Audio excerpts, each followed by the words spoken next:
Now the next update I had, mamo. Ghana is taking a year the fight with Israel to the next level. The very first part of it, and a Foreign Affairs Ministry on Monday released Bible and say they are condemning a year the genocide that occurred war Gaza, Palestinian, Israel for genocide that occurred Palestinian, bombings are occurred, attacks are occurred. So no, Bible and and some baby ebetu say, I mean, we are not happy because it violates international human rights and laws governing international laws. No, I mean Israel for a buso with the fact that Omaka bombe Palestinian Gaza. Now when the Israeli ambassador to Ghana. And so everyone in Kessie every Ghana for say, I mean, because it is better you keep quiet than you come out and try to take sides. Because message nearby now, in as much as they are condemning the act of Israel, people still feel say Ghana is taking sides. I mean, so you are condemning her. It looks as if say one way or the other. You are in support of Palestinian for no. And yes, this is what happened. Stop the Israeli Film Festival.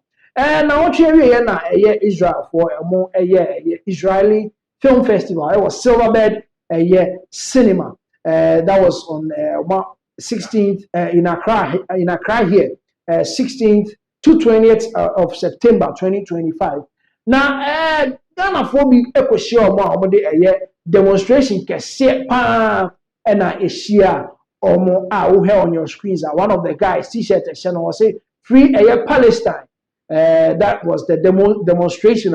Omo de eshia Israel for any the other people omo call Israeli Film Festival. One of them was stop genocide.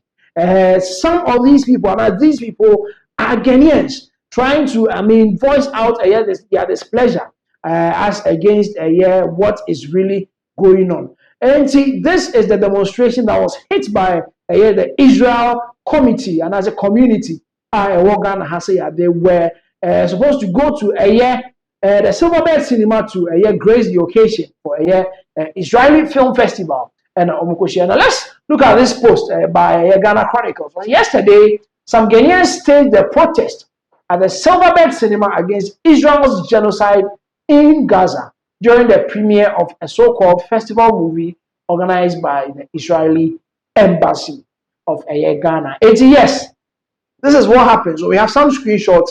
Screen this one. Stop the genocide, stop killing children, free Palestine.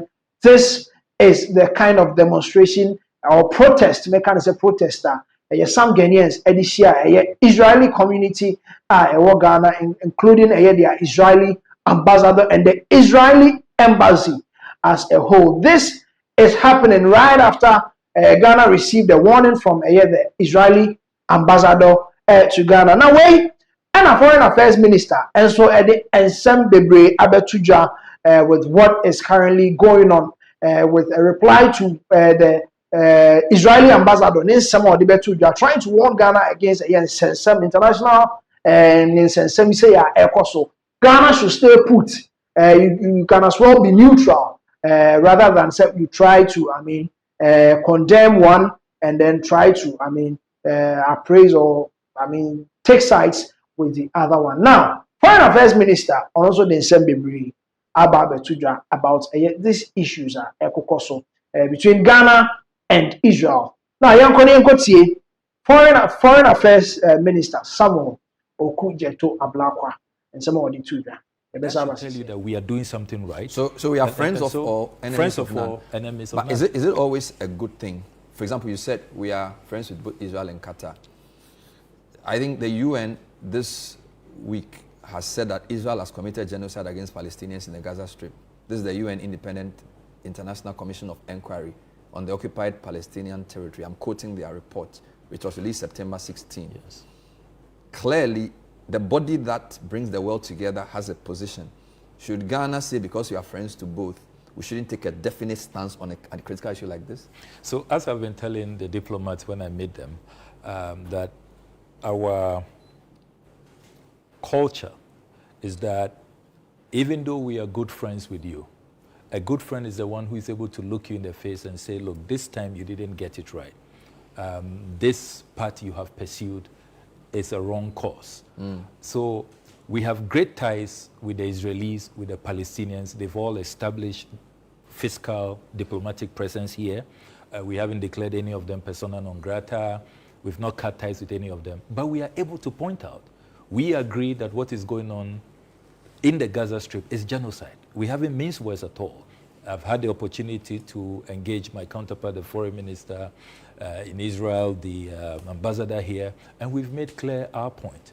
At the same time, we have also solidarized with the Palestinians. I mean, for the first time, we were able to make an impressive donation to them. We are probably the only African country that has been able to send aid to Palestine, made in Ghana, chocolates, cocoa products, and we thought that we should solidarize and establish the fact that we are not going to sit by and watch these atrocities go on and not be able to bring our humanity, to bear. So yes, the way we have gone about it, and even if you look at our votes, we currently serve on the UN Human Rights Council. We have consistently, you heard the Israeli ambassador recently say that we've been voting against them and we should change course. Of course, what he did was meddling in our internal decision-making processes, and I had to invite him and certainly express our disquiet about what he said.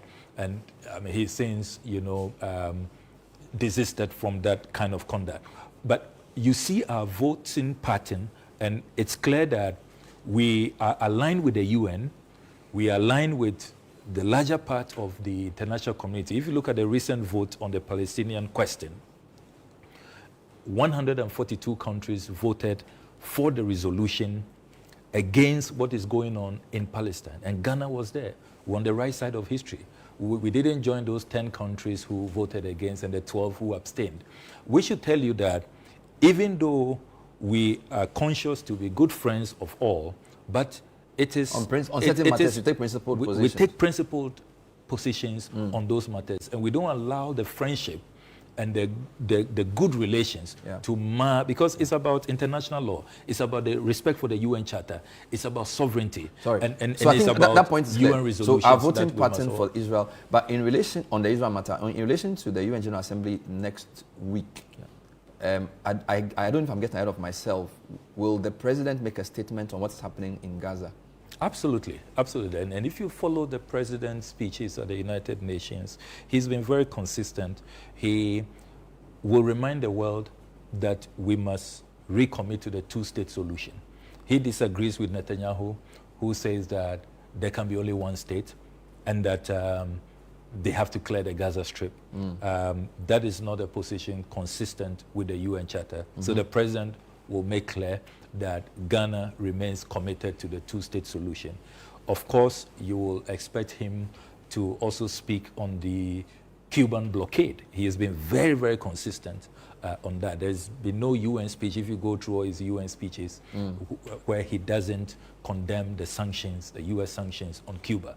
Even though we have great relations with the Americans. Recently, you know that we have an understanding with them to accept West African nationals who have been pouring into our country. At the same time, we are maintaining great ties with Cuba. We're receiving a lot of Cuban medical doctors, the Cuban Medical Brigade. So we are a country that ought to be studied. How we are able to navigate since you brought the, I take that. Really since you brought the US great relations. Prisoner issue, I listened to the president when he met us on the 10th, a week ago today, and he did admit that our relationship with the US, even though it was okay, was not necessarily at the best of places because of Mr. Trump's policies, his tariffs. So it's a bit baffling for us to, in a sense, do the US this favor of receiving 14 deportees who are not even Ghanaians into our country. I mean, Mr. Trump hosted 5 African presidents in his second term. Mr. Mahama wasn't one of them. So I'm not sure Ghana and US are as cozy as they probably were when Mr. Obama was president and Mahama was here. So why did we agree to this? So let's be clear. We didn't agree to this because we agree with President Trump's immigration policies. We are not doing the U.S. a favor. We are doing our fellow Africans a favor. We are offering them refuge. We are offering them succor. We are offering them hope. We want them to come back home and be comfortable. We solidarize with them when we see those images, the arrests, the violation of their rights, being detained against their will, and it's as though nobody wants to take them.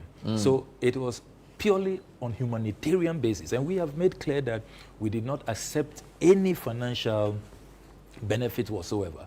We are doing this because we want to continue to position Ghana as that country which has always been the Mecca for Africans, for freedom fighters. We will avail ourselves to help fellow Africans in distress. So pardon my ignorance. So it is not about Fair enough, pardon my ignorance. If you have 14 Trump. Africans, 1 Nigerian, 13 Nigerians, 1 Gambian, why wouldn't their governments take them? Why do we have to take them? Yes, so you do know that the Americans have been approaching governments they consider friendly. That's what, at least when they engage me, and I've been to the State Department on numerous occasions for these talks, and they have indicated that they are approaching countries they consider friendly countries, despite the allies. The tariffs. You know, the tariffs. The 10%. The tariffs were general, really. Okay. He slapped it on all countries, so they have said that don't use that to judge our relations. Everybody, received. The MCC too. Received. We are not getting. Trump's. Yes, and really for the MCC, it was our own doing.